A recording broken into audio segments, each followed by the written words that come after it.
दोस्तों, हम अपना मकान बनाने में पूरी ज़िंदगी की कमाई लगा देते हैं, लेकिन जब मकान में सीलन आती है तो हमें लगता है कि हमने पैसे अपने बर्बाद कर दिए।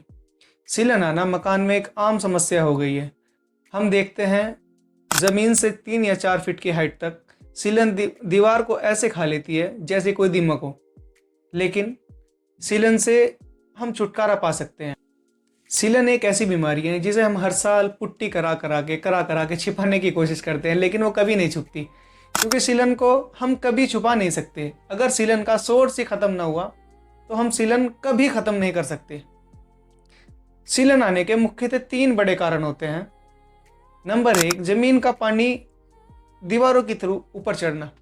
जब हम फर्श में टाइलिंग कराते हैं या कोई फर्श का ऐसा काम कराते हैं जिससे ज़मीन के अंदर नमी होती है, और जो हमारी ईंट होती है, ईंट्स के थ्रू ज़मीन से पानी दीवारों की साइड ऊपर चढ़ता है, जिससे 3-3, 4-4 फीट तक दीवारें नमी से भर जाती। इस चीज़ से बचने के लिए अगर हमारा नया मकान है तो हमें डीपीसी कराना चाहिए, या जिस टाइम पे हमारा भराव होता है उस टाइम चिकनी मिट्टी का इस्तेमाल करना चाहिए। चिकनी मिट्टी कभी भी पानी को अब्जॉर्ब नहीं करती, वो पानी वहीं रहने देती है, जिससे दीवारों पर कभी भी नमी नहीं चढ़ती। सीलन आने का दूसरा सबसे बड़ा कारण होता है मौसम का चेंज। अब मौसम का चेंज ऐसे सर्दी या गर्मी की वजह से प्लास्टर में बारीक बारीक दरारें पड़ जाती हैं। इन दीवारों की वजह से बरसात के मौसम में पानी दीवारों के थ्रू अंदर रिसाव होता है। इस रिसाव के कारण हमारी दीवारों में नमी आ जाती है, जिससे पुट्टी फूलने लगती है और दीवारें और पेंट खराब होने। ये हमें आंखों से भी नज़र नहीं आती, लेकिन ये इतनी बारीक दरारें होती हैं जो कभी दिखाई नहीं देती, लेकिन फिर भी इनके थ्रू पानी अंदर आने लगता है। इसका बेहतर तरीका यह है कि हमें अपनी बाहरी दीवारों पर डैम्प प्रूफ के 2 कोट कराने चाहिए। हमें कभी भी बिना पेंट के अपनी दीवारें खाली नहीं छोड़नी चाहिए। ये बहुत नुकसानदायक होती हैं, क्योंकि हम कितना भी पेंट करा लें, नमी कभी ख़त्म नहीं होगी जब तक हम उस बीमारी को पता ना करें कि किस वजह से हमारे मकान में नमी आ रही है। अब तीसरा सबसे बड़ा कारण मकान में लीकेज होना। प्लम्बर और टाइल वालों की गलती की वजह से मकान में लीकेज सबसे ज़्यादा होती है। प्लम्बर कभी भी जब वो टंकी टाइट करता है तो उसमें धागा नहीं बांधता, धागा या वो जो लिपटता है उसके ऊपर, मैं फ़ोटो लगा दूंगा उसका, वो देख लेना आप। प्लम्बर सबसे बड़ी गलती ये करते हैं, फिटिंग करने के बाद कभी भी लाइन को वैक्यूमनाइजेशन नहीं करते। वैक्यूमनाइजेशन करने का सबसे बड़ा कारण यह है कि हमारी घर के अंदर होने वाली लीकेज हमें पता चल जाती है। अगर हम लीकेज ना पता करें और टाइल लग जाने के बाद, घर में रहने के बाद जब हम उसके अंदर पानी छोड़ेंगे तो वो लीकेज हमें दिखती है, जिससे मकान को बहुत बड़ा नुकसान होता है। एक तो हमारा पैसा लगता है और हमारा टाइम भी बर्बाद होता है, लेकिन एक बार जो मकान की सेटिंग आ गई वो दोबारा बहुत ज़्यादा ख़राब हो जाती है। दूसरा सबसे बड़ा कारण टाइलें। अब टाइलें कैसे?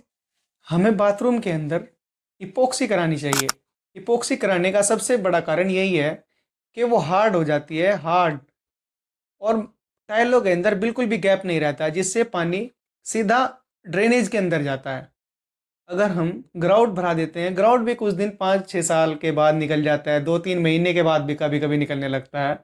तो हमें कभी भी बाथरूम या पानी की कोई भी जगह हो, लेंटर हो, हम कहीं भी पानी का काम करा रहे हैं या टाइल लगवा रहे हैं, तो वहाँ पर हमेशा इपोक्सी करानी चाहिए।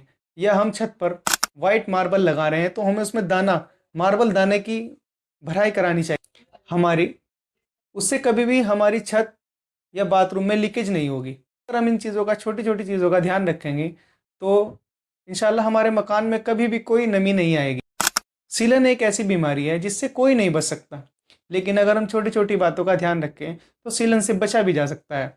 आप इस वीडियो को लाइक करें, अपने दोस्तों के साथ शेयर करें जिनके मकान सीलन की वजह से ख़राब हो रहे हैं। अभी तक तो हमने सीलन के बारे में ये सोच लिया कि सीलन कहाँ से आती है, किस वजह से आती है, लेकिन अब हम इसका सोल्यूशन बताएंगे आप। अगर हमारी किसी दीवार पर सीलन आ गई है तो उसे सबसे पहले हमें उसका प्लास्टर उतारना है और लोहे के ब्रश से घिसकर उसे बिल्कुल साफ कर देना है, रगड़ाई करके। फिर उसके ऊपर हमें 2 कोट डैम्प प्रूफ के मारने हैं। डैम्प प्रूफ हम ले सकते हैं जेके का, एशियन का, बहुत सारे डैम्प प्रूफ मार्केट में अवेलेबल हैं। आप कोई भी इस्तेमाल कर सकते हैं, बस अच्छी क्वालिटी का हो।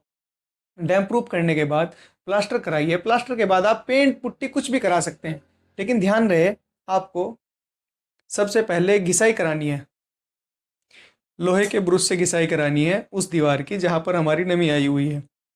और अगर हमें छत पर भी, मान लो हमारा बजट नहीं है मार्बल या पत्थर लगाने का, तो छत पर हमें डैम प्रूफ के 2 कोट लगा देने चाहिए। सफाई करने के बाद, क्रैक सील भरने के बाद, अगर हमारे लेंटर में क्रैक हो चुका है तो उन क्रैक को भरने के बाद लेंटर में डैम प्रूफ के 2 कोट करा दो। 2-4 साल तक चलेंगे आपके। फिर उसके बाद फिर आप मार्बल लगा लेना। नहीं मार्बल का बजट हो, फिर 2 साल के बाद फिर आप डैम प्रूफ करा देना।